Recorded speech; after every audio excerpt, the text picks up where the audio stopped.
Africa, a continent where farming has been part of their culture dating back many centuries, the move to industrialization has led to the continent neglecting the agricultural sector. Now, this has come back to haunt Africans during the war in Ukraine. Grain supply has been affected as Ukraine is struggling to agree with Russia on a corridor that will see the country being able to export grain to the African continent, an issue that has led to food price hikes. Members of the Pan-African Parliament have put the need for solutions on their agenda. There are other advantages and benefits which can come from that Ukraine war. Africa has fast-run resources, human capital.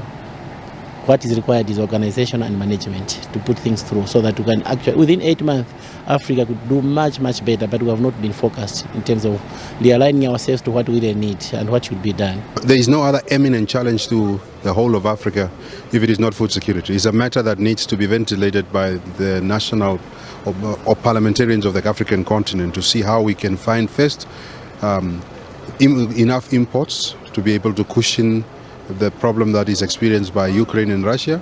Two, to create African capacity, because one of the things that we do not do is that we have better arable land than Ukraine.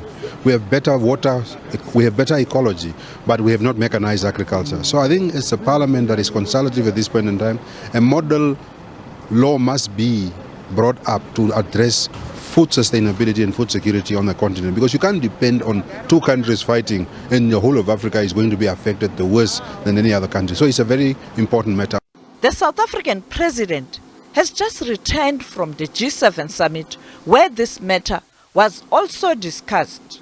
It is a very important matter that is part of our motion as South Africa when we were coming for the previous session, where we said we must have a clear strategy on food security, because we cannot allow a situation where children are malnourished because there is no food, whereas we have land in Africa and we must plow the land, and government must be proactive in assisting those people who are working on the land to produce more food, because we need to a sustainable livelihood, but you can only do that if you have enough food, and we have a capacity to do that. But also we must change the way we have been doing things because of climate change and global warming. You find that the floods have destroyed everything, but you cannot sit back. We must act proactively, and the purpose of this house is also to do a robust oversight to see that we are really committed as parliamentarians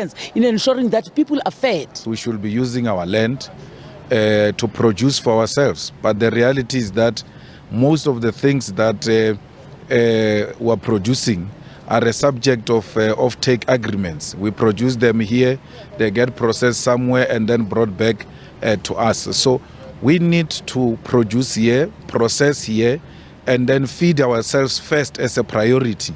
Then we can start sharing with the West and everybody else who is interested in our food. Whatever the madness they are engaged in is now affecting us directly because our leadership did not lead a program of food security and ensure that we engage in very clear agrarian reforms and ensure that our people appreciate the usage of the land, and we must give them even the tools and the seeds to work the world and produce for all. For those who are already in this sector, a lot can be done to avert this crisis.